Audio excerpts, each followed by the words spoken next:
کریم صلی اللہ علیہ وسلم کی پوری زندگی جو تھی وہ جہد، مشقت، جہاد اور اسی محنت کے اندر گزری ہے، اور بیماری بھی آپ پر اور طرح طرح کی تکالیف آتی رہیں۔ الدنیا سجن المومن و جنت الکافر، اور آپ اپنے عالی ہمتی حوصلگی کے ساتھ ان سب تکلیفوں کو برداشت کرتے رہے اور ساتھیوں کی باتوں پر صبر سے کام لیتے رہے۔ منافقین، یہودی، ان کے ساتھ آپ نے جہاد بھی کیا، مگر ساتھ ساتھ ان کی باتوں پر صبر سے بھی آپ نے کام لیا، اور یہ سلسلہ جاری رہا آپ کے وصال تک، اور جہاد جو ہے وہ بھی جاری رہا آپ کے وصال تک، اور سب سے آخر میں آپ نے لشکر تیار کیا اور اس کی قیادت سپرد کی حضرت اسامہ ابن زید رضی اللہ عنہ کو۔ اب یہ جو روایت ہے اس میں کئی روایتیں جمع ہو گئیں۔ پہلی روایت یہ ہے کہ نبی کریم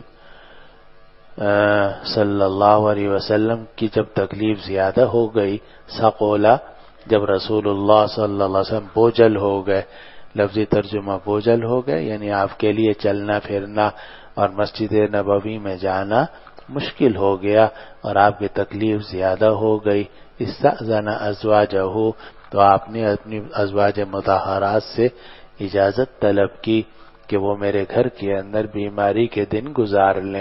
یہ روایت ہے عائشہ رضی اللہ عنہا کی، اور پیچھے ہم آپ کو بتا چکے ہیں کہ آپ کے اوپر قسم واجب نہیں تھا، لیکن آپ قسم واجب ہی کی طرح اس پر عمل کرتے تھے تاکہ امت کے لوگوں کو یہ بات بتلائیں کہ 2 شادیاں کرنا یا 3 شادیاں کرنا یا 4 شادیاں کرنا آسان نہیں ہے، اور اس میں بڑا انصاف سے کام لینا پڑتا ہے، اور اگر انصاف نہیں کرو گے تو قیامت کے دن جب 2 شادیوں والا یا 1 سے زائد شادیوں والا آئے گا تو اس کے جسم کا آدھا حصہ جو ہے وہ فالج زدہ ہوگا، جیسا کہ روایتوں میں آتا ہے۔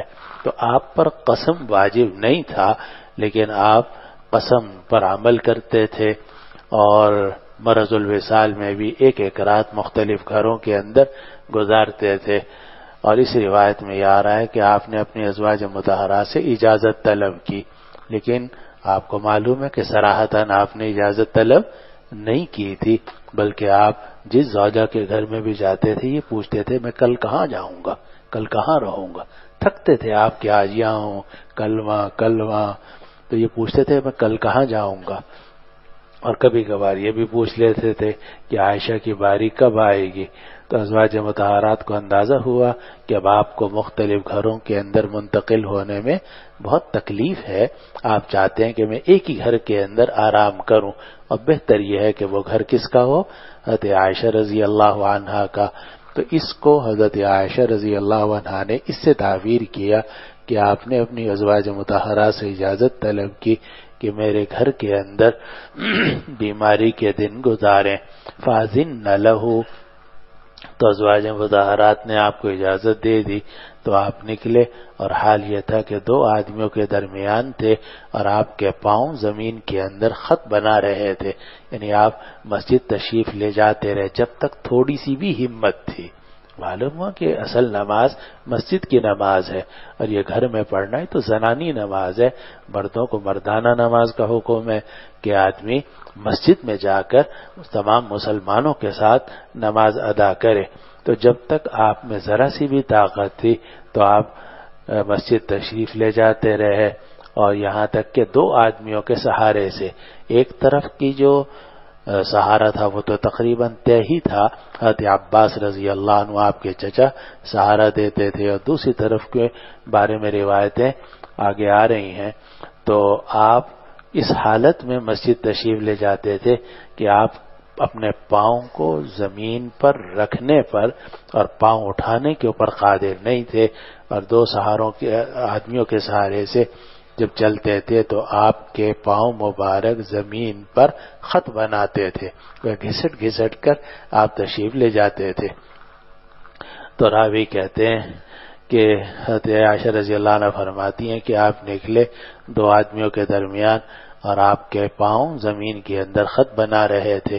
ایک عباس ابن عبد المطلب تھے یعنی آپ کے چچا، اور دوسرے آدمی تھے عبید اللہ ابن عبداللہ ابن عتبہ ابن مسعود کہتے ہیں کہ میں نے یہ حدیث سنائی عبداللہ ابن عباس کو کہ حضرت عائشہ نے یہ بات نقل کی ہے، تو حضرت عبداللہ ابن عباس نے مجھ سے فرمایا کہ کیا تم جانتے بھی ہو کہ وہ دوسرا آدمی کون تھا جس کا حضرت عائشہ نے نام نہیں لیا؟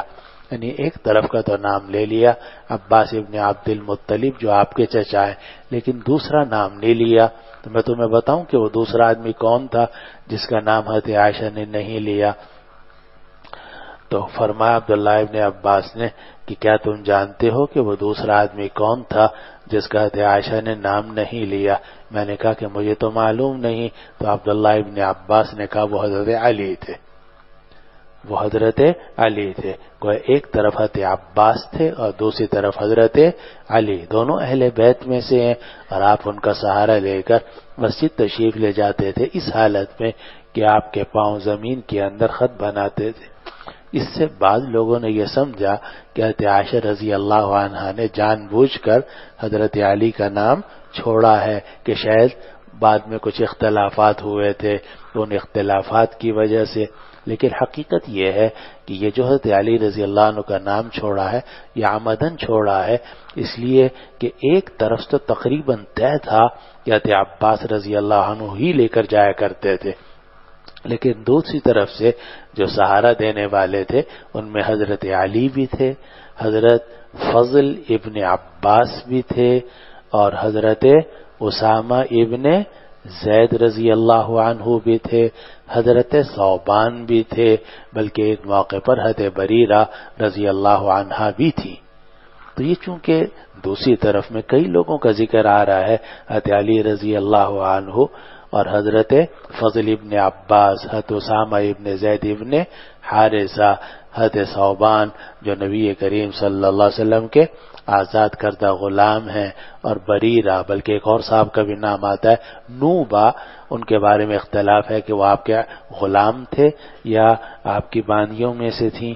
تو بہرحال یہ دوسری طرف کے سہارا دینے والے چونکہ کئی تھے، اس لیے عائشہ رضی اللہ عنہا نے ایک کو متعین نہیں کیا، کیونکہ آپ کئی مرتبہ اسی حالت میں مسجد میں تشریف لے گئے ہیں اور سہارا دینے والے بدلتے رہے ہیں.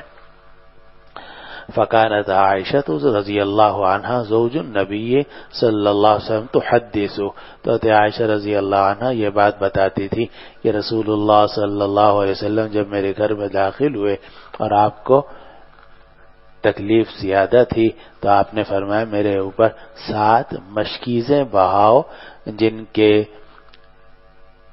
کی وکا کہتے ہیں وہ جو اوپر باندھتے ہیں رسی، ان جن کی رسیاں نہ کھولی گئی ہوں، یعنی 7 مشکیں پانی سے بھری ہوئی جن میں سے پانی نہ نکالا گیا ہو وہ میرے اوپر ڈالو. لعلی اعہد الی الناس، شاید کہ میں لوگوں کو جا کر کچھ نصیحت کر دوں.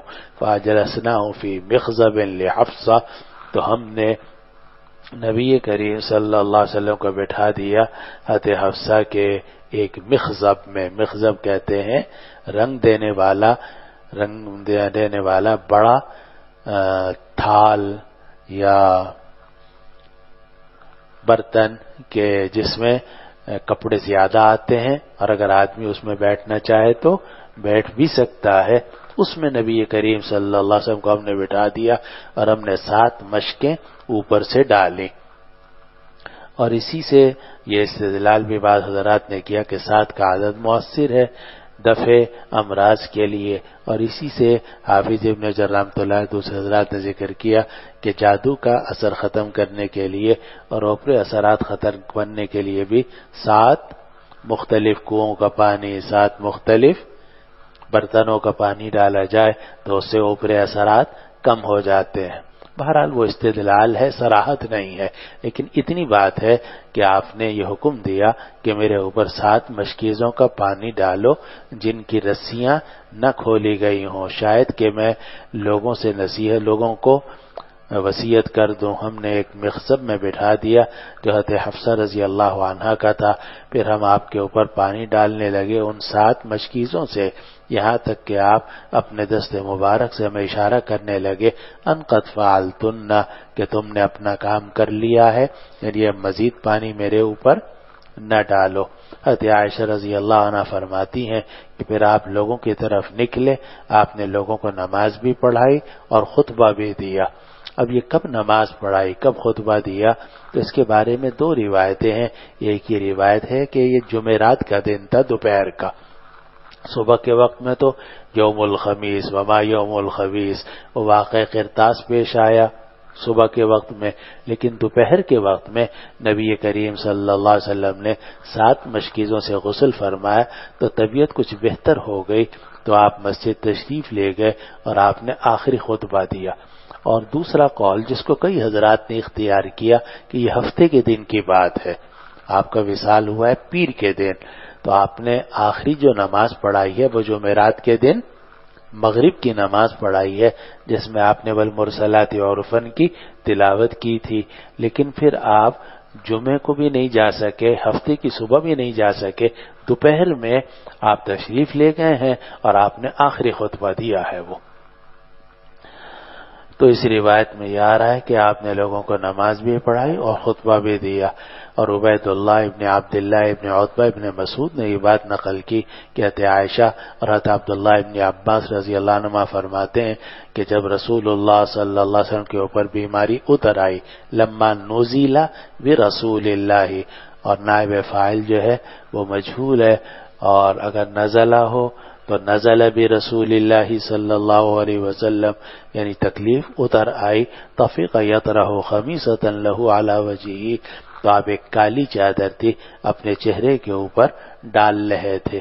خمیصہ کہا جاتے کساء اسود مربع، کہ چادر جو مربع ہو وہ آپ اپنے چہرے مبارک کے اوپر ڈال رہے تھے، لیکن جب آپ کا سانس گھٹنے لگتا تو وہ چادر آپ اپنے چہرے سے ہٹا دیتے تھے. اور اسی وقت میں آپ نے یہ جملہ بھی ارشاد فرمایا کہ اللہ کی لعنت ہو یہود و نصارہ پر کہ جنہوں نے اپنے انبیاء کے قبور کو مساجد بنا دیا.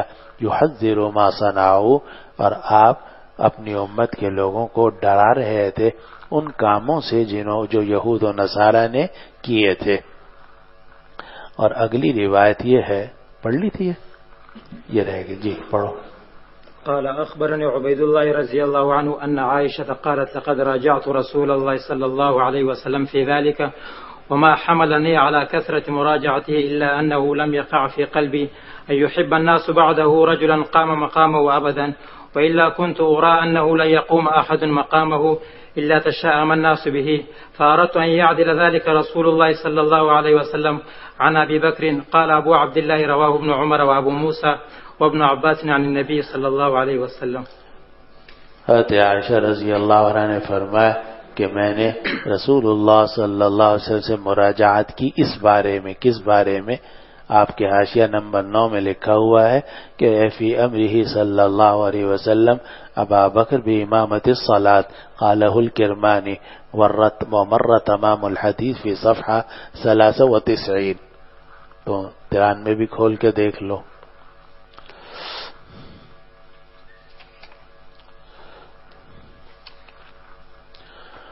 سبحانك اللهم وبحمدك اشهد ان لا اله الا انت استغفرك.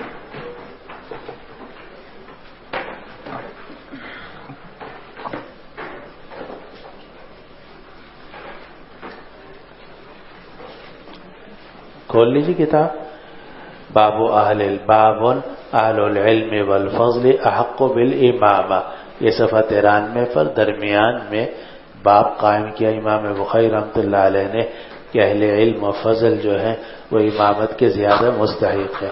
روایت نقل کی کہ عن ابی موسیٰ رضی اللہ عنہ کہ نبی کریم صلی اللہ علیہ وسلم بیمار ہو گئے. جب آپ کی بیماری زیادہ ہو گئی تو آپ نے فرمایا مرو ابا بکر فلیصلی بالناس، ابو بکر کو حکم دو کہ وہ لوگوں کو نماز پڑھائیں. تو عائشہ رضی اللہ عنہا نے عرض کیا انہ رجل رقیق القلب، کہ وہ نرم دل آدمی ہے، اور بعض باتوں میں آتا ہے انہ رجل اسیف، کہ آپ ابو بکر جو ہیں بڑے نرم دل آدمی ہیں، اذا قام مقامک، جب آپ کی جگہ میں کھڑے ہوں گے تو وہ لوگوں کو نماز نہیں پڑھا سکیں گے، یعنی ان کو رونا شروع کر دیں گے، ان کی آنکھوں سے آنسو جاری ہو جائیں گے۔ آپ نے فرمایا مری ابا بکر فلیصلی بالناس فعادت، آپ نے پھر فرمایا ابو بکر کو حکم دو کہ وہ لوگوں کو نماز پڑھائیں۔ گویا آپ یہ اظہار فرمانا چاہتے تھے کہ میرے بعد اس امت کی امامت جو ہے وہ حضرت ابو بکر صدیق کے سپرد ہے، تو آپ نے پھر یہی حکم دیا کہ ابو بکر کو حکم دو۔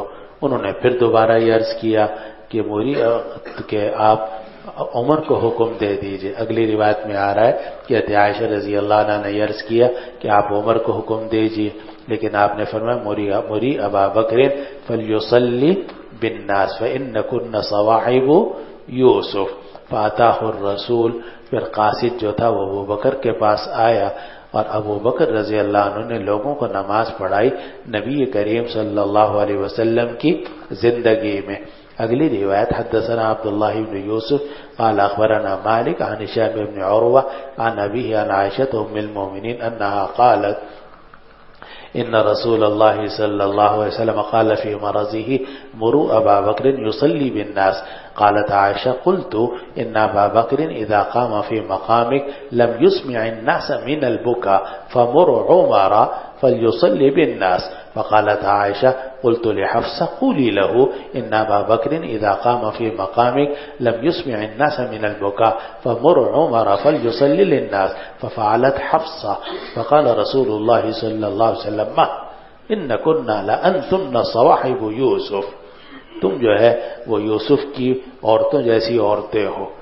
اب حضرت یوسف علیہ السلام کا قصہ مشہور ہے کہ زلیخا نے دعوت کی اور اعتدت لہن متکئا وآتت لکل کیا ہے جی وعدت کل واحدۃ منہن سکینا وقالت اخرج علیہن۔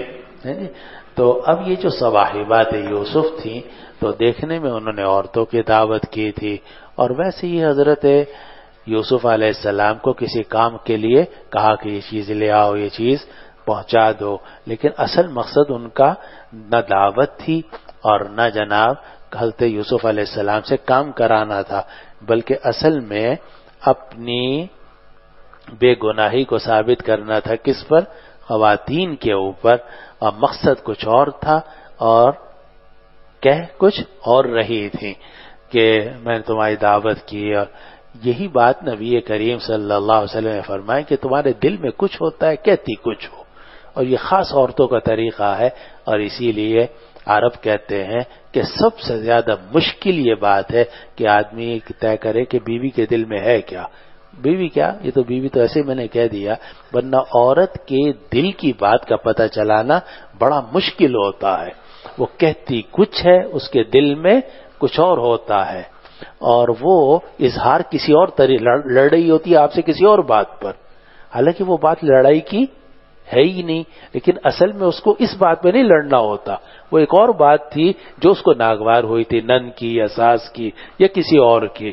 تو یہ ان عورتوں کا قصہ ہے کہ ان کے دل میں کچھ ہوتا ہے، زبان سے یہ کچھ کہتی ہیں، لڑتی ہیں کسی اور بات کے اوپر، تو ان کی جو اندرونی تہیں ہیں نا بہت ساری تہ ہوتی ہیں۔ اس لیے عرب کہتے ہیں کہ سب سے زیادہ مشکل یہ بات ہے کہ آپ یہ معلوم کریں کہ اس عورت کے دل میں ہے کیا۔ تو نبی کریم صلی اللہ علیہ وسلم نے بھی اسی سے ملتی جلتی بات ارشاد فرمائی کہ انکن لانتن صواحب یوسف، اور آج کی جو کتاب البغازی کی روایت ہے وہ اس کو صاف کر رہی ہے۔ حضرت عائشہ رضی اللہ عنہ فرماتی ہیں کہ اصل میں میرا مقصد یہ تھا کہ نبی کریم صلی اللہ علیہ وسلم کی بیماری بڑی سخت ہو گئی ہے، اور ڈر ہے کہ کہیں اس میں آپ کا وصال نہ ہو جائے۔ حضرت عائشہ رضی اللہ عنہ کو خطرہ محسوس ہو رہا تھا، کیونکہ وہ دیکھ رہی تھی کہ طبیعت مسلسل گر رہی ہے۔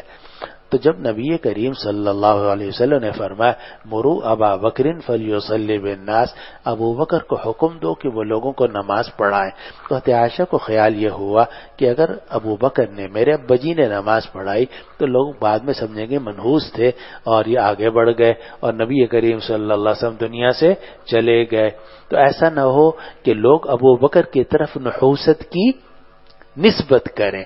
تو دل میں تو یہ بات تھی، لیکن کہا کیا کہ ان ابا بکر رجل رقیق اسیف، اور جب وہ کھڑے ہوں گے تو نماز نہیں پڑھا سکیں گے، فمر عمر فلیصلی بالناس۔ اور خود بھی کہا جب دیکھا بات نہیں بن رہی تو حضرت حفصہ سے کہا کہ تم بھی کہو۔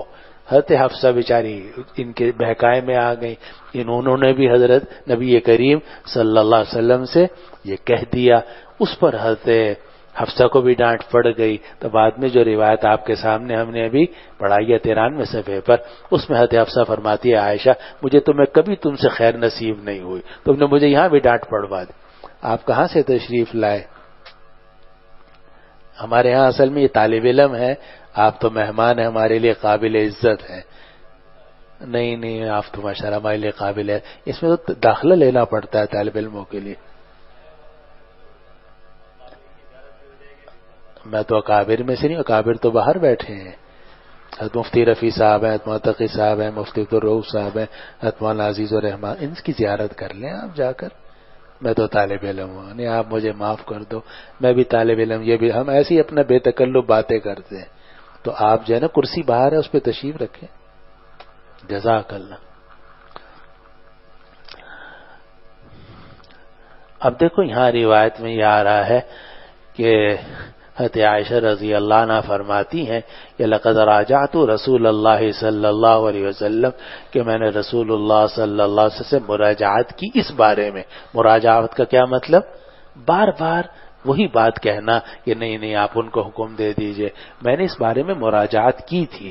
وما حملنی علی کثرت مراجعته، اور مجھے نہیں ابھارا بار بار اس بات کے دہرانے میں، الا انہ لم یقع فی قلبی، مگر یہ کہ میرے دل میں یہ بات نہیں آئی کہ لوگ آپ کے بعد پسند کریں گے کسی ایسے آدمی کو جو آپ کی جگہ میں کھڑا ہوا ہو کبھی بھی۔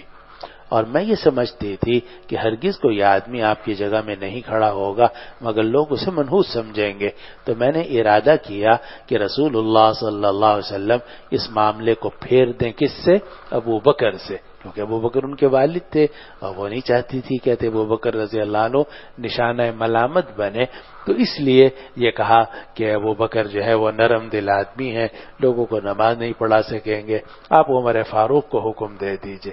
تو بات کچھ اور کہنا چاہتی تھی لیکن کہی کچھ اور، جو بات کہنا چاہتی تھی وہ بھی غلط نہیں تھی اور جو بات انہوں نے زبان سے کہی وہ بھی غلط نہیں تھی۔ اس اصل مقدرہ کا جواب ہے جی، سوال مقدر کا جواب، دونوں باتیں ٹھیک ہیں، جو بات ان کے دل میں تھی وہ بھی ٹھیک ہے، اور جو بات انہوں نے کہی تو وہ کیا غلط کہی انہوں نے، وہ بھی صحیح ہے۔ انکا رجل، ابو بکر جو ہے وہ رجل اسیف ہیں، رجل رقیق القرب ہیں، ارحم امتی بامتی ابو بکر واشدہم فی امر اللہ عمر۔ تو جو بات رسول اللہ صلی اللہ علیہ وسلم نے ارشاد فرمائی تھی وہی حضرت عائشہ رضی اللہ عنہ نے بھی کہی، لیکن وہ کہنا کچھ اور چاہتی تھی، وہ بات صحیح تھی، اور جو کہا وہ بھی صحیح تھی مگر وہ کہنا نہیں چاہتی تھی، تو کہا کچھ اور دل میں کچھ اور تھا، اس لیے آپ نے فرمایا انکن لانتن صواحب یوسف۔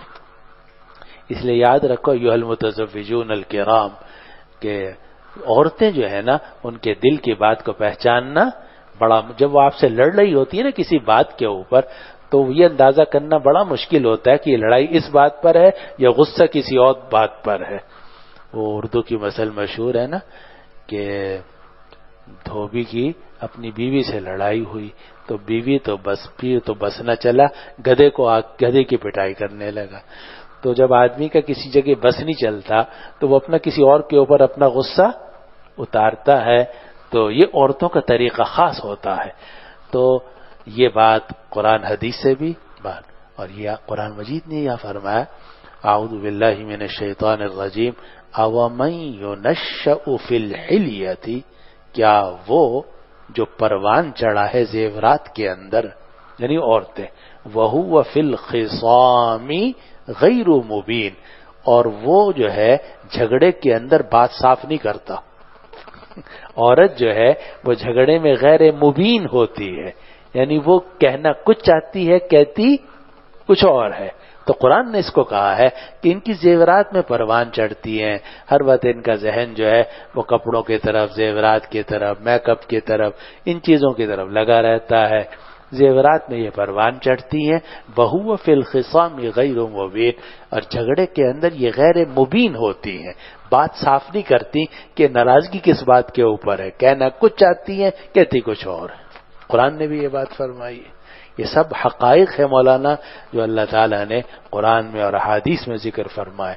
اور جب تک آدمی حقائق کو نہ سمجھے نہ دین سمجھ میں آتا ہے اور نہ انسان صحیح زندگی گزار سکتا ہے، نہ ہی شریعت کے مسائل پوری طرح سمجھ میں آتے ہیں. تو یہاں روایت میں یہ آ رہا ہے کہ مجھے یہ خیال ہوا کہ ہرگز کوئی آدمی آپ کی جگہ میں کھڑا نہیں ہوگا مگر لوگ اس کو منحوس سمجھیں گے، تو میں نے ارادہ کیا کہ میں اس کو رسول اللہ صلی اللہ علیہ وسلم سے دور کر دوں. چلو جی ابو بکر سے دور کر دوں. جی. وبه قال حدثنا عبد الله بن يوسف قال حدثنا الليث قال حدثني ابن الهاد عن عبد الرحمن بن القاسم عن أبيه عن عائشة رضي الله عنها وعنهم قالت مات النبي صلى الله عليه وسلم وإنه لبين حاقنة وذاقنة فلا أكره شدة الموت لأحد أبدا بعد النبي صلى الله عليه وسلم. حضرت عائشہ رضی اللہ عنہ سے روایت ہے کہ نبی کریم صلی اللہ علیہ وسلم کا وصال ہوا اور آپ میرے حاقنہ اور ذاقنہ کے درمیان تھے. تو حاقنہ تو وہی ہے گڑھا، یہ جو گڑھا ہے ہنسلیوں کا اس کو حاقنہ کہتے ہیں، اور ذاقنہ کہتے ہیں ٹھوڑی کو. یعنی نبی کریم صلی اللہ علیہ وسلم کو میں نے سہارا دیا ہوا تھا تو آپ کا انتقال ہوا. اور میں ناپسند نہیں کرتی موت کی سختی کو کسی کے لیے بھی کبھی بھی نبی کریم صلی اللہ علیہ وسلم کے بعد. کیا مطلب کہ اگر انتقال کے وقت جسم کے اوپر کوئی سختی ظاہر ہو یا ظاہری طور پر سختی نظر آئے تو میں یہ نہیں سمجھتی کہ یہ کوئی بری بات ہے یا آدمی کے غیر مقرب ہونے کی علامت ہے، کیونکہ اللہ سبحانہ و تعالی کہ ہاں سب سے زیادہ قرب کس کا ہے؟ نبی کریم صلی اللہ علیہ وسلم کا. آپ سے بڑھ کر کون مقرب ہو سکتا ہے؟ لیکن اس کے باوجود انتقال کے وقت، وصال کے وقت آپ کو بھی تکلیف ہوئی اور موت کی سختی تھی، اور اتنی موت کی سختی تھی، تکلیف کی کہ آپ پانی جو ہے اس میں اپنا دست مبارک پانی میں ڈالتے تھے اور اپنی پیشانی پر لگا رہے تھے اور یہ فرما رہے تھے کہ ان للموت سکرات، موت کی بڑی سختیاں ہوتی ہیں. اب اس حدیث کا بظاہر تعارض آتا ہے ان روایات سے جن سے ہی معلوم ہوتا ہے کہ کافر کی جو روح ہے وہ سختی کے ساتھ قبض کی جاتی ہے اور مومن کی جو روح ہے وہ نرمی کے ساتھ قبض کی جاتی ہے. تو تعارض جو ہے یہ نہیں ہے، اس لیے کہ اس سختی کا تعلق جسم سے ہے اور یہ جو آسانی ہے اس کا تعلق روح سے اور روح کے نکلنے کے وقت سے ہے. بسا اوقات جسم کے اوپر سختی ہوتی ہے مگر روح کو کوئی تکلیف نہیں ہو رہی ہوتی، اور بسا اوقات جسم کو سختی محسوس نہیں ہوتی مگر روح جو ہے وہ سخت تکلیف میں ہوتی ہے. ہمارے ایک عزیز جو ہے ایک مرتبہ ان کا ایکسیڈنٹ ہوا، مولانا بدر عالم صاحب، تو اسپتال میں داخل تھے. میں گیا ان کو دیکھنے، بڑی تکلیف میں تھے جی، پورا جسم ان کا کپ کپا رہا تھا. اگلے دن میں گیا تو ہوش آ گیا تھا ان کو. تو میں نے کہا کل میں آیا تھا آپ تو بہت، مجھے تو کوئی تکلیف نہیں ہوئی، مجھے تو کچھ پتا نہیں، میں تو بالکل مجھے کوئی تکلیف محسوس نہیں. اب وہ تکلیف کس کو ہوئی تھی؟ جسم کو ہوئی تھی، روح کو کوئی تکلیف نہیں ہوئی تھی. تو ظاہراً بعض اوقات آپ نے دیکھا نا قربانی کا گوشت ہے وہ پھڑپڑا رہا ہوتا نہیں ہوتا، وہ صرف گوشت کی پھڑپڑاہٹ ہے، جسم کی پھڑپڑاہٹ ہے، رگوں کی حرکت ہے، ورنہ جو روح ہے وہ تو جا چکی ہوتی ہے.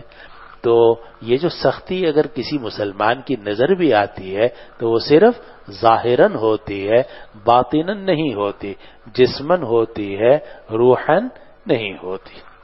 اس لیے ظاہری سختی جو ہے وہ کوئی قابل کراہت چیز نہیں ہے. اسی لیے عائشہ رضی اللہ عنہا نے فرمایا فلا اکرہ شدت الموت لأحد، اب موت کی سختی کسی کے لیے بھی ہو میں اس کو ناپسند نہیں کرتی، کیونکہ میں نے خود دیکھا ہے نبی کریم صلی اللہ علیہ وسلم کو کہ آپ کو تکلیف تھی، آپ یہ فرما رہے تھے ان للموت سکرات. چلو جی. وبه قال حدثني إسحاق قال أخبرنا بشر بن شعيب بن أبي حمزة قال حدثني أبي عن الزهري قال أخبرني عبد الله بن كعب بن مالك الأنصاري رضي الله عنه وعنهم. وكان كعب بن مالك أحد الثلاثة الذين تيب عليهم أن عبد الله بن عباس أخبره أن علي بن أبي طالب خرج من عند رسول الله صلى الله عليه وسلم في وجعه الذي توفي فيه، فقال الناس يا أبا حسن كيف أصبح رسول الله صلى الله عليه وسلم؟ فقال أصبح بحمد الله بارئا، فأخذه بيده عباس بن عبد المطلب فقال له أنت والله بعد 3 عبد العصا، وإني والله لأرى رسول الله صلى الله عليه وسلم سوف يتوفى من وجعه هذا، إني لا أعرف وجوه بني عبد المطلب عند الموت، اذهب بنا إلى رسول الله صلى الله عليه وسلم فلنسأله في من هذا الأمر، إن كان فينا علمنا ذلك وإن كان في غيرنا علمناه فأوصى بنا. فقال علي إنا والله لئن سألناها رسول الله صلى الله عليه وسلم فمنعناها لا يعطيناها الناس بعده، وإني والله لا أسألها رسول الله صلى الله عليه وسلم. حضرت عبداللہ ابن عباس رضی اللہ عنہ نے ان کو بتایا، کن کو بتایا؟ کعب ابن مالک کو. اور کعب ابن مالک ان 3 حضرات میں سے ایک ہیں جن کی توبہ قبول ہوئی تھی غزوہ تبوک کے بعد. تو عبداللہ ابن عباس نے ان کو یہ بات بتلائی کہ علی ابن ابی طالب رضی اللہ عنہ رسول اللہ صلی اللہ علیہ وسلم کے پاس سے نکلے اس بیماری میں جس میں آپ کا وصال ہوا. تو لوگوں نے پوچھا یا ابا حسن کیف اصبح رسول اللہ صلی اللہ علیہ وسلم، کہ رسول اللہ صلی اللہ علیہ وسلم نے کیسے صبح کی. کہ عربوں کا محاورہ ہے، ہم کہتے ہیں حضرت کا کیا حال ہے، فلاں کا کیا حال ہے، تو وہاں ان کا محاورہ یہ کیف اصبح، فقال اصبح بحمد اللہ بارئا. تو ہم تو کہتے ہیں نا اردو میں کہ الحمدللہ بہتر ہے، الحمدللہ اب ہم بہتر ہیں. تو علی رضی اللہ عنہ نے اس طرح عربی میں فرمایا اصبح بحمد اللہ بارئا، کہ انہوں نے صبح کی ہے اللہ کی تعریف کے ساتھ اس حالت میں کہ وہ بہتر ہو رہے ہیں، تکلیف کم ہو رہی ہے. جب یہ جملہ کہا تو حضرت عباس ابن عبد المطلب رضی اللہ عنہ نے حضرت علی کا ہاتھ پکڑ لیا اور کہا انت واللہ بعد 3 عبد العصا، تم اللہ کی قسم 3 دن کے بعد لاٹھی کے غلام ہوگے، یعنی تمہارے اوپر کوئی حکمران ہوگا اور تم سب اس کے ماتحت ہوگے. تم اللہ کی قسم 3 دن کے بعد لاٹھی کے غلام ہوگے. اور بے شک میں اللہ کی قسم رسول اللہ صلی اللہ علیہ وسلم کو دیکھ رہا ہوں کہ وہ اس بیماری میں وفات پا جائیں گے. انی لأعرف وجوہ بنی عبد المطلب عند الموت، کیونکہ میں بنو عبد المطلب کے چہروں کو پہچانتا ہوں موت کے وقت. حضرت عبد المطلب کی اولاد میں سے ہیں آپ، اور عبد المطلب کی اولاد کا جب انتقال ہونے والا ہوتا ہے تو ان کی یہی آثار ہوتے ہیں جو مجھے نبی کریم صلی اللہ علیہ وسلم کے چہرے مبارک پر نظر آ رہے ہیں. تو یہ کہا کہ میں دیکھ رہا ہوں کہ رسول اللہ صلی اللہ علیہ وسلم اس بیماری میں وفات پا جائیں گے، اور میں پہچانتا ہوں بنو عبد المطلب کے چہروں کو موت کے وقت، یعنی موت کے وقت جیسے ان کے چہرے ہوتے ہیں. تو ہم چلتے ہیں رسول اللہ صلی اللہ علیہ وسلم کی خدمت میں اور ہم ان سے پوچھتے ہیں فی من ھذا الامر، کہ یہ کام یہ معاملہ کن میں ہوگا، یعنی کن لوگوں کے آپ سپرد کر کے جا رہے ہیں، آپ کے بعد خلیفہ کون ہوں گے. فی من ھذا الامر، یہ معاملہ کن کے ہاتھ میں ہوگا. ان کان فینا علمنا ذلک، اگر ہمارے بارے میں ہو تو ہمیں علم ہو جائے گا، اور اگر ہمارے علاوہ کسی اور کے بارے میں ہو تو بھی ہمیں علم ہو جائے گا، اور آپ ہمارے بارے میں ان کو وصیت کر دیں گے کہ میرے اہل بیت کا خیال رکھنا. تو حضرت علی نے فرمایا انا واللہ لئن سالناها رسول اللہ صلی اللہ علیہ وسلم، بے شک اللہ کی قسم اگر ہم نے رسول اللہ صلی اللہ علیہ وسلم سے مانگا اور آپ نے منع کر دیا تو لوگ پھر کبھی بھی اس کے بعد ہمیں آپ کو یہ خلافت نہیں دیں گے، اور بے شک اللہ کی قسم میں یہ سوال نہیں کروں گا رسول اللہ صلی اللہ علیہ وسلم سے، اس لیے کہ حضرت علی رضی اللہ عنہ جانتے تھے کہ اگر نبی کریم صلی اللہ علیہ وسلم سے یہ پوچھا جائے کہ آپ کے بعد خلیفہ کون ہوگا تو گویا ایک خواہش کا اظہار ہوگا کہ آپ ہمیں بنا جائیے، اور ظاہر ہے کہ جو آدمی خلافت کو خود مانگتا ہو تو خلافت اس کو دینا جائز ہی نہیں ہے، جیسے کہ آپ نے کتاب الامارتی والقضاء میں مشکات کے اندر پڑھا ہوگا۔ آپ نے فرمایا انا لا نولی من ارادہ ہو، جو آدمی ارادہ کرتا ہو تولیت کا اور حاکم بننے کا، ہم اس کو حاکم نہیں بناتے۔ حاکم تو اسلام میں اس شخص کو بنایا جاتا ہے جو تولیت کو یعنی حکومت کو عہدے اور منصب سے تنفر کرتا ہو اور یہ ڈرتا ہو کہ اگر میں اس عہدے پر پہنچ گیا تو میں کیسے اس کے حقوق ادا کروں گا، اور جو آدمی خواہش ہو کہ مجھے بنا دیا جائے، اس کا مطلب یہ ہے کہ وہ اس عہدے کو اپنے ذاتی مقاصد کے لیے استعمال کرنا چاہتا ہے، اس کو اس عہدے کی ذمہ داریوں کا اور تکلیفوں کا اندازہ نہیں ہے۔ تو اس لیے حضرت علی رضی اللہ عنہ نے صاف انکار کر دیا کہ ہم یہ خلافت کا سوال نبی کریم صلی اللہ علیہ وسلم سے نہیں کریں گے، اور ویسے بھی حضرت علی جانتے تھے کہ میں خلافت کا فی الحال مستحق نہیں ہوں، خلافت کے مستحق تو مجھ سے بڑے لوگ موجود ہیں، ابوبکر صدیق ہیں، عمر فاروق ہیں، اور عشرہ مبشرہ کے دوسرے حضرات موجود تھے، اس لیے حضرت علی رضی اللہ عنہ نے نبی کریم صلی اللہ علیہ وسلم سے یہ مانگا ہی نہیں، نہ اس کی کوئی درخواست کی، نہ آپ سے اس موضوع پر کوئی سوال کیا۔ اور جب حضرت عباس نے کہا کہ پوچھ تو لو تو انہوں نے پوچھنے سے بھی انکار کر دیا۔ چلیے جی۔ میرا نام سمیع اللہ، والد صاحب کا نام عزیز اللہ، اور میرا تعلق چترال سے درجہ اولی سے تاحال جامعہ میں زیر تعلیم ہوں۔ بسم اللہ الرحمن الرحیم۔ بسند المتصلمین الى الامام الہمام الحافظ الحجۃ امیر المؤمنین فی الحدیث ابی عبد اللہ محمد بن اسماعیل بن ابراہیم بن مغیرہ بن البردسبہ الجعفی البخاری رحمہ اللہ تعالی ومتعنا بعلوم برکاته آمین۔ قال حدثنا سعيد بن عفير قال حدثنا ليس قال حدثني عقيل عن شهاب قال حدثني أنس بن مالك رضي الله تعالى عنهما أن المسلمين بين في صلاة الفجر يوم الاثنين وأبو بكر رضي الله تعالى عنه يصلي لهم لم يجفأهم إلا رسول الله صلى الله عليه وسلم قد كشف ستر حجة عائشة رضي الله تعالى عنها فنظر إليهم وهم في صفوف الصلاة ثم تبسم يضحك فنكس أبو بكر رضي الله تعالى عنه على عقبيه ليصل الصفوف وظن أن رسول الله صلى الله عليه وسلم يريد أن يخرج إلى الصلاة فقال أنس رضي الله تعالى عنه وهم المسلمون أن يفتتنوا في صلاة فرحا برسول الله صلى الله عليه وسلم فأشار إليهم بيده رسول الله صلى الله عليه وسلم أن أتموا صلاتكم ثم دخل الحجرة وأخر السترة۔ انس بن مالک رضی اللہ عنہ نے مجھے یہ حدیث سنائی کہ مسلمان نماز فجر کے اندر تھے پیر کے دن، اور حضرت ابوبکر ان کو نماز پڑھا رہے تھے تو اچانک نہیں پہنچے مگر رسول اللہ صلی اللہ علیہ وسلم کے آپ نے حضرت عائشہ کے حجرے کا پردہ کھولا۔ اب یہ ہے لم یفجعہم الا رسول اللہ صلی اللہ علیہ وسلم، تو آسان اس کا ترجمہ یہ ہے کہ اچانک رسول اللہ صلی اللہ علیہ وسلم نے اچانک اپنے حضرت عائشہ رضی اللہ عنہ کے حجرے کا پردہ کھولا، اور آپ نے صحابہ کو دیکھا اور لوگ نماز کی صفوں میں تھے، پھر آپ مسکرانے لگے، ہنسنے لگے، تو ابوبکر رضی اللہ عنہ اپنی ایڑیوں کے بل پیچھے ہٹے تاکہ پیچھے صف میں پہنچ جائیں، اور ان کو یہ گمان ہوا کہ رسول اللہ صلی اللہ علیہ وسلم نماز کے لیے تشریف لانا چاہتے ہیں۔ حضرت انس رضی اللہ عنہ فرماتے ہیں کہ مسلمانوں نے ارادہ کیا کہ اپنی نماز کے اندر فتنے میں پڑ جائیں۔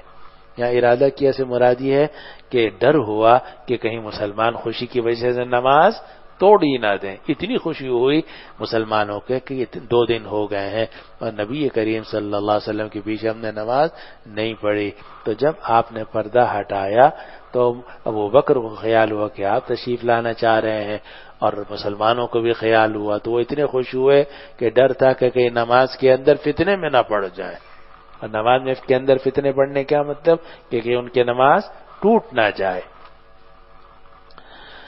فرحن برسول اللہ صلی اللہ علیہ وسلم، کہ ان کو خوشی تھی کہ رسول اللہ صلی اللہ علیہ وسلم تشریف لا رہے ہیں، تو آپ نے اپنے دست مبارک سے اشارہ کیا ان اتموا صلاتکم، کہ تم لوگ اپنی نماز پوری کر لو.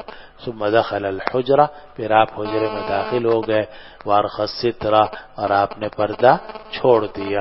اور پھر اسی دن کے چاش کے وقت میں نبی کریم صلی اللہ علیہ وسلم کا وصال ہو گیا. جی. وبه قال حدثني محمد بن عبيد قال حدثنا عيسى بن يونس عن عمر بن سعيد قال أخبرني ابن مليكة أن أبا عمر زكوان مولى عائشة رضي الله تعالى عنها وعنهم أخبروا أن عائشة رضي الله تعالى عنها تقول إن من نعم الله علي أن رسول الله صلى الله عليه وسلم توفي في بيتي وفي يومي وبين سحري ونحري، وأن الله جمع بين ريقي وريقي عند موتي، ودخل علي عبد الرحمن وفي يدي السواك وأنا مسند رسول الله صلى الله عليه وسلم، فرأيته ينظر إليه وعرفت أنه يحب السواك، فقلت آخذه لك، فأشار برأسي أن نعم، فتناولته فاشتد عليه وقلت ألينه لك، فأشار برأسي أن نعم، فلينته فأمره وبين يديه رطبة، وقال علبة يشك عمر رضي الله عنه، فجعل يدخل يديه في الماء فيمسح بهما وجهه ثم يقول لا إله إلا الله إن للموت سكرات، ثم نصب يده فجعل يقول في الرفيق الأعلى حتى قبض وماتت يده.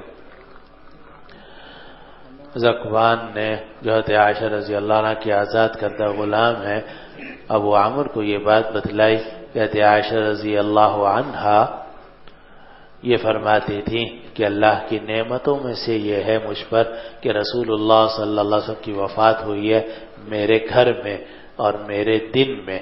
اور دن سے مراد یہ ہے کہ اگر آپ ازواج مطہرات کے پاس جا رہے ہوتے تو بھی جس دن آپ کا وصال ہوا ہے وہ دن میرا دن تھا اور میرے ہی دن میں آپ کی وفات ہوئی ہے. تو میرے گھر میں وفات ہوئی، میرے دن میں وفات ہوئی، اور میرے سحر اور نحر کے درمیان وفات ہوئی. سحر کہتے ہیں پھیپڑوں کو اور نحر کہتے ہیں گردن کو. تو یعنی میں نے نبی کریم صلی اللہ علیہ وسلم کو سہارا دیا ہوا تھا اور میرے پھیپڑوں اور میری گردن کے درمیان نبی کریم صلی اللہ علیہ وسلم کا وصال ہوا. معلوم ہو کہ بیوی اگر شوہر کو سہارا دے دے تو شرعاً جائز ہے، کوئی گناہ نہیں ہے. اور یہ بھی آپ فرماتی ہیں کہ اللہ تعالیٰ نے میرے تھوک کو، میرے لعاب کو اور آپ کے لعاب کو جمع کر دیا آپ کے وصال کے وقت. اور وجہ یہ ہوئی کہ عبد الرحمن ابن ابی بکر میرے پاس آئے اور ان کے ہاتھ میں مسواک تھی اور میں نے سہارا دیا ہوا تھا رسول اللہ صلی اللہ علیہ وسلم کو. وہ شوہر کو سہارا دیا ہوا ہے، بیوی کے بھائی داخل ہوئے اور ظاہر ہے کہ بھائی کوئی محرم تو بھائی تو محرم ہے، کوئی نامحرم تو نہیں ہے، تو آنا بھی ان کا جائز تھا. میں نے رسول اللہ صلی اللہ علیہ وسلم کو سہارا دیا ہوا تھا اور میں نے آپ کو دیکھا کہ آپ عبد الرحمن ابن ابی بکر کی طرف یا مسواک کی طرف دیکھ رہے ہیں اور میں نے پہچان لیا کہ آپ مسواک پسند کرتے ہیں. تو میں نے عرض کیا کہ میں آپ کے لیے مسواک لے لوں، تو آپ نے سر مبارک سے اشارہ کیا کہ ہاں لے لو. تو میں نے وہ مسواک ان سے لی، لیکن تکلیف آپ کو زیادہ تھی تو میں نے کہا میں آپ کے لیے نرم کر دوں. تو آپ نے سر مبارک سے اشارہ کیا کہ ہاں نرم کر دو. فَلَيَّنْتُهُ، تو میں نے اس کو نرم کیا، یعنی اپنے دانتوں سے اس کو نرم کیا. فَأَمَرَّهُ، تو آپ نے اس کو امرار، امر یمر عمران، آپ نے اس کو پھیرا اپنے دندان مبارک پر اور آپ کے سامنے رکوہ تھا یا علوہ تھا. رکوہ یا علوہ، رکوہ کہتے ہیں برتن کو، علوہ بھی کہتے ہیں برتن کو، لیکن ایک چمڑے کا ہوتا ہے دوسرا مٹی وغیرہ کا. اور عمر کو جو راوی ہیں ان کو شک تھا کہ لفظ کیا ہے، رکوہ تھا یا علوہ تھا. تو اس میں پانی تھا اور آپ اپنے ہاتھوں کو پانی میں داخل کر رہے تھے اور اپنے چہرے مبارک پر پھیر رہے تھے اور یہ فرما رہے تھے لا الہ الا اللہ ان للموت سکرات، بے شک موت کے لیے سختیاں ہیں. یہاں سختی سے وہی جسم کی تکلیف سختی مراد ہے. پھر آپ نے اپنا ہاتھ اونچا کیا اور یہ فرما رہے تھے پھر رفیق الاعلی، کہ میں تو رفیق اعلیٰ میں جانا چاہتا ہوں. حتی قبضہ، یہاں تک کہ آپ کی روح قبض کر لی گئی. ومالت یدہ، اور آپ کا ہاتھ نیچے جھک گیا. تو آپ نے اپنے دست مبارک سے آسمان کی طرف اشارہ کیا، اللہم فی الرفیق الاعلی، اور پھر آپ کا ہاتھ ڈھلک گیا.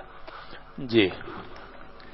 وبه قال حدثنا اسماعيل قال حدثني سليمان بن بلال قال حدثنا هشام بن عروة قال اخبرني ابي عن عائشة رضي الله تعالى عنها وعنهم ان رسول الله صلى الله عليه وسلم كان يسأل في مرض الذي مات فيه يقول اين انا غدا يريد يوم عائشة رضي الله تعالى عنها فاذن له ازواجه يكون حيث شاء فكان في بيت عائشة رضي الله تعالى عنها حتى مات عندها. قالت عائشة رضي الله تعالى عنها فماتت في الذي كانت يدور علي فيه في بيتي فقبضه الله وإن رأسه لبين نحري وصحري وخالط طريقه وريقي ثم قال دخل عبد الرحمن أبي بكر رضي الله تعالى عنه ومعه سواك يستن به فنظر إليه رسول الله صلى الله عليه وسلم فقلت له أعطيني هذا السواك يا عبد الرحمن فأعطانيه فقزمته ثم مزغته فأعطيته رسول الله صلى الله عليه وسلم فاستن بي وهو مستند إلى صدري. آسان ہے، کوئی لفظ پوچھنے کا نہیں، سارے الفاظ گزرے ہوئے ہیں. جی. وبه قال حدثنا سليمان بن حرب قال حدثنا حماد بن زيد عن ايوب عن ابي مليكة عن عائشة رضي الله تعالى عنها وعنهم قالت توفي النبي صلى الله عليه وسلم في بيتي وفي يومي وبين السحر ونحري وكان احدنا يعوذ بدعاء اذا مرض فذهبت اعوذه فرفع راسه الى السماء وقال نبی کریم صلی اللہ علیہ وسلم کا وصال ہوا میرے گھر میں اور میرے دن میں اور میرے پھیپھڑے اور گردن کے درمیان، اور ہم میں سے ایک آدمی آپ کا تعوذ کرتا تھا دعا کے ساتھ اور ہم میں سے ایک آدمی اپنا تعوذ کرتا تھا دعا کے ساتھ جب بیمار ہوتا تھا. یعنی جب ہم کوئی بیمار ہوتا تھا تو اس کے اوپر تعوذ کیا کرتے تھے، اور تعوذ کا مطلب اللہ کی پناہ میں آنا. اب اس کے لیے اعوذ باللہ من الشیطان الرجیم اور اعوذ من همزات الشیاطین یحضرون وغیرہ وغیرہ، اور اعوذ برب الفلق، اعوذ برب الناس، یہ سب کے سب کلمات تعوذ ہی کی کلمات ہیں. تو ہم میں سے کوئی آدمی اگر بیمار ہوتا تھا تو وہ تعوذ کیا کرتا تھا. تو حضرت عائشہ رضی اللہ عنہا فرماتی ہیں کہ فذهبت اعوذه، تو میں آپ کو تعویذ کرنے لگی. تو یہاں تعویذ سے کیا مراد ہے کہ کلمات تعوذ پڑھنے لگی، یعنی آپ کو اللہ کی پناہ میں دینے لگی. معلوم ہے کہ اگر تعویذ ہو یعنی اللہ کی پناہ میں آدمی کو دیا جائے تو جائز ہے، چاہے آپ لکھ کر دے دیں اور چاہے زبان سے دے دیں، تعویذ تو جائز ہے. خرابی تو اس وقت پیدا ہوتی ہے جبکہ اس کے اندر کلمات شرکیہ ہوں، کلمات کفریہ ہوں، یا استمداد بالشیاطین ہو، یا اس کو مؤثر بالذات سمجھا جائے. اگر کلمات شرکیہ کفریہ ہوں تو بھی ناجائز ہے. اور اسی طرح اگر اس میں استمداد بالشیاطین ہو جیسا کہ جادو کے کلمات میں ہوتا ہے وہ بھی ناجائز ہے. اور اگر اس تعویذ کو مؤثر بالذات سمجھا جائے تو وہ بھی ناجائز ہے. اور تعویذ تو تعویذ، اگر آپ کسی دوا کو مؤثر بالذات سمجھیں گے کہ یہ دوا ہی فائدہ دیتی ہے تو یہ تو شرک ہے. مولانا فائدہ دینے والے تو کون ہے؟ اللہ سبحانہ و تعالی، وہی نافع ہے، وہی ضار ہے، وہی شافی مطلق ہے. اس لیے اگر تعویذ کو تعویذ کے درجے میں رکھا جائے یعنی اس کے ذریعے سے آدمی اللہ کی پناہ حاصل کرے تو وہ بالکل جائز ہے، چاہے زبان کے ذریعے سے ہو چاہے قلم اور تحریر کے ذریعے سے ہو. خرابی اس وقت پیدا ہوگی جب اس کے اندر کلمات شرکیہ کفریہ ہوں نمبر 1، یا استمداد بالشیاطین ہو نمبر 2، یا اس کو مؤثر بالذات سمجھا جائے. لیکن اگر یہ تینوں خرابیاں نہ ہو تو فی نفسی ہی تعویذ کا استعمال جائز ہے. البتہ یہ تو ہے اصولی حکم، البتہ بہتر یہ ہے کہ وہ کلمات جو ہیں وہ معروفۃ المعنی ہوں، کیونکہ اگر مجہولۃ المعنی ہوں گے تو اس میں اس بات کا احتمال ہوگا کہ شاید اس کے اندر کئی کلمات شرکیہ یا کفریہ نہ ہوں. اور جس طرح دوا کے لیے منصوص ہونا کوئی ضروری نہیں ہے. اگر آپ ڈسپرین یا پیناڈول استعمال کریں تو پیناڈول یا ڈسپرین جو ہے اس کا استعمال قرآن حدیث سے ثابت ہے مولانا؟ کوئی ثابت نہیں ہے، لیکن پھر بھی ساری امت متفق ہے کہ ڈسپرین، پیناڈول یا اس طرح کی دوائیں یا خمیرہ جالینوس اور جناب خمیرہ ابریشم اور خمیرہ اور گاؤ زبان، عرق زبان سبھی استعمال کرنا جائز ہے، اس لیے کہ دوا کے لیے منصوص ہونا کوئی ضروری نہیں، صرف جائز ہونا کافی ہے۔ اسی طرح تعویذ کے لیے منصوص ہونا کوئی ضروری نہیں ہے، بلکہ جائز ہونا کافی ہے۔ البتہ اگر کلمات مجہولۃ المعنی ہو یا مبہمۃ المعنی ہو، ان سے احتراز اس لیے کیا جاتا ہے کہ کہیں اس کے اندر شرک اور کفر والی یا استمداد بالشیاطین والی بات نہ ہو۔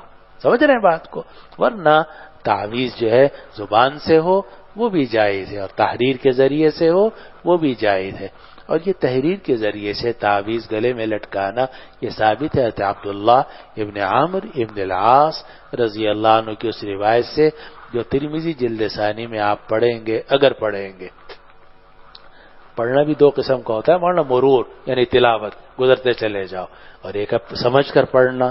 تو اگر سمجھ کر آپ پڑھو تو وہاں لکھا ہوا ہے کہ عبداللہ ابن عامر ابن العاص رضی اللہ عنہ یہ تعوذ کے جو کلمات ہیں لکھ کر لٹکا دیتے تھے اپنے نابالغ بچوں کے گلے میں، اور وہاں روایت میں یہ بھی آتا ہے کہ تعوذ کے کلمات اپنے گھر والوں کو سکھاتے تھے، یعنی جو پڑھنے لکھنے کے قابل ہو، اور جو پڑھنے لکھنے کے قابل نہ ہو تو ان کے گلے میں لٹکا دیتے تھے جیسے معصوم بچے۔ معلوم ہوا کہ تعویذ عام طور سے یہ بالغ لوگوں کے لیے نہیں ہوتا مولانا، جو خود پڑھنے کے اوپر قادر ہیں ان کو تو یہی بتانا چاہیے کہ بھئی یہ پڑھو، اللہ سے دعا کرو، لیکن جو بچے ہیں یا جانور ہیں جو پڑھ نہیں سکتے ہیں جی، تو ان کے لیے اگر تعویذ لٹکا دیا جائے تو فی نفسی ہی وہ جائز ہے، حضرت عبداللہ ابن عامر ابن العاص رضی اللہ عنہ کی روایت سے ثابت ہے۔ اور سب سے افضل ترین اور مؤثر ترین جو چیز ہے وہ کیا ہے؟ تہجد کی دعا، کیونکہ اس وقت میں اللہ تعالیٰ یہ فرماتے ہیں کہ ہے کوئی معافی مانگنے والا جس کو میں معاف کروں، ہے کوئی مبتلا الا حل میں مبتلا فاعافی، ہے کوئی مبتلا آدمی جس کو میں عافیت دوں، ہے کوئی مریض جس کو میں شفا دوں، ہے کوئی تنگ دست جس کو میں رزق دوں۔ تو سب سے افضل ترین تعویذ تو کیا ہے؟ مجھ سے تو کوئی پوچھتا ہے کہ حضرت کوئی تعویذ بتا، میں نے کہا بہت مؤثر تعویذ ہے، کر کے دیکھو۔ تہجد میں اٹھو، 2 رکعت نماز حاجت پڑھو، پھر اس کے بعد دعا مانگو، کیونکہ وہ تو وقت ایسا ہوتا ہے کہ اللہ تعالیٰ فرماتے ہیں۔ لیکن لوگ جو ہے نہ تہجد پڑھنا چاہتے نہ دعا کر، کہتے تعویذ دے دو جو گلے میں لٹکا لے۔ اور اس میں خرابی جو ہم لوگ پھر بعد میں تعویذ سے منع کرنے لگے، یعنی ہمارے اکابر، وہ اس لیے کہ لوگ جو ہے نا وہ تعویذ کو مؤثر بذات سمجھنے لگتے ہیں۔ وہ دعا کے بارے میں تو یہ سمجھتے ہیں کہ اللہ تعالیٰ سے رات کو اٹھ کر اگر دعا کی تو ہو سکتا ہے کہ اللہ تعالیٰ قبول کر لیں، اور ہو سکتا ہے قبول نہ کریں، لیکن تعویذ کے بارے میں ان کے دماغ میں یہ گھس جاتی ہے کہ یہ تو ہوگا ہی ہوگا۔ ارے بھی کیسے ہو سکتا ہے ہوگا ہی ہوگا؟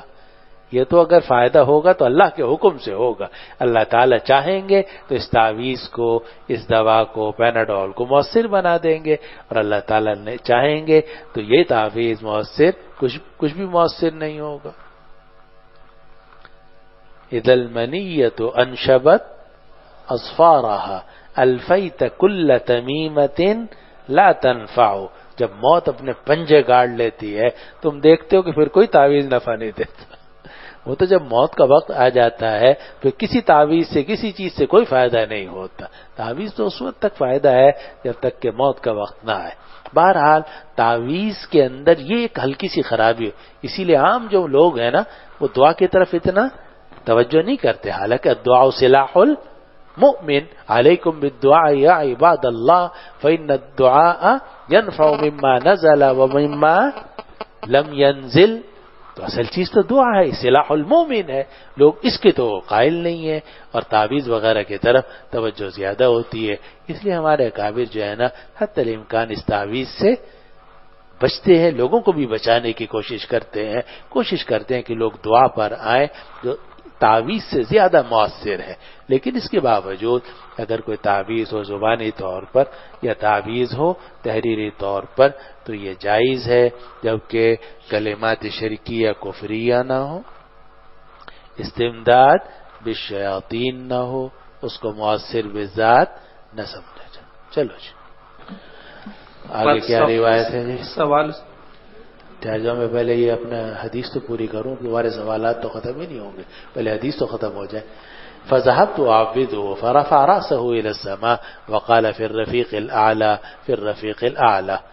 اور آگے وہی روایت ہے کہ مر عبد الرحمن ابن ابی بکر الآخری. جی کہاں ہے؟ 184 نمبر. ہاں جی صحیح. سوال یہ ہے کہ ہماری ساجب بعض موکل کے لیے مخاطب کے صیغے استعمال کیے تعویذ جو بناتے ہیں تو ان کے لیے موکلات کے لیے مخاطب کے صیغے استعمال کیے جاتے ہیں. کیا کیا سمجھا نہیں؟ صحیح. جب تعویذ لکھتے ہیں تو تعویذ کے اندر جو موکلات ہوتے ہیں ان کے جو نام ہوتے ہیں ان کے آگے مخاطب کے صیغے استعمال کیے جاتے ہیں اور یہ ہمارے اکابر کی کتب کے اندر بھی موجود ہے. تو یہ شرک کلمات کے اندر آئیں گے یا نہیں آئیں گے؟ یعنی ویسے ندا جو ہے غیر اللہ کو تو جائز ہے. مثلا آپ کا نام کیا ہے؟ مہر علی ہے. مہر علی یا مہر علی تعال، یہ جائز ہے ناجائز ہے؟ ویسے تو ندا جائز ہے، البتہ اگر وہ ندا اس انداز سے ہو کہ اس کو یہ سمجھا جائے کہ وہ اللہ تعالیٰ کی طرح نافع اور زار ہے، تو استعانت بغیر اللہ کا شبہ یا شرک کا شائبہ پیدا ہو تو اس وقت اس سے منع کیا جاتا ہے، ورنہ فی نفسی تو جائز. میرے استاد حضرت مفتی جمیل احمد صاحب تھانوی رحمۃ اللہ علیہ، میں نے ایک مرتبہ ان سے پوچھا کہ حضرت یہ شفاء العلیل ہے حضرت شاہ ولی اللہ دہلوی رحمۃ اللہ علیہ کی، یا حضرت شاہ عبد العزیز صاحب دہلوی رحمۃ اللہ علیہ کی دوسری کتاب ہے مجربات شاہ عبد العزیز، اس میں لکھا ہوا ہے کہ کوئی آدمی اگر سینے کے اوپر یا عمر لکھ لے تو احتلام سے محفوظ رہتا ہے. تو میں نے کہا یہ تو ندا بغیر اللہ ہے. تو حضرت نے فرمایا استاد نے کہ نہیں، یہاں یہ ندا مقصود نہیں، یہ حروف کی تاثیر ہے، حروف کی تاثیر ہو، یہ الف عین میم را کی یہ تاثیر ہے، ورنہ ندا مقصود نہیں. بس اوقات حروف کی تاثیرات ہوتی ہیں، کلمات کی تاثیرات ہوتی ہیں، تو حروف کی کلمات کی جو اپنی تاثیرات ہوتی ہیں اس میں مقصود ندا نہیں ہوتا. لیکن بہرحال اس سے بچنا بہتر ہے. یہ یا میکائیل اور یا فلان غیر اللہ کو جو ہے اس کے اندر یا تو شرک ہوگا یا مفضی الی الشرک ہوگا یا تشبہ باہل الشرک ہوگا، اور یہ سب کی سب صورتیں ناجائز ہیں. شرک بھی ناجائز ہے، جو چیز مفضی الی الشرک ہو وہ بھی ناجائز ہے، جس میں تشبہ باہل الشرک ہو وہ بھی ناجائز ہے. اس لیے ہمارے اکابر رحمہم اللہ اکثر اس سے بچنے کا مشورہ دیتے ہیں. لیکن اگر یہ تینوں باتیں نہ ہوں، نہ شرک ہو، نہ مفضی الی الشرک ہو، نہ تشبہ باہل الشرک ہو، تو فی نفسی ہی یا کے کلمے کے ساتھ کوئی لفظ لکھنا حرام نہیں ہے، لیکن بچنا ہوگا. واللہ سبحانہ وتعالی.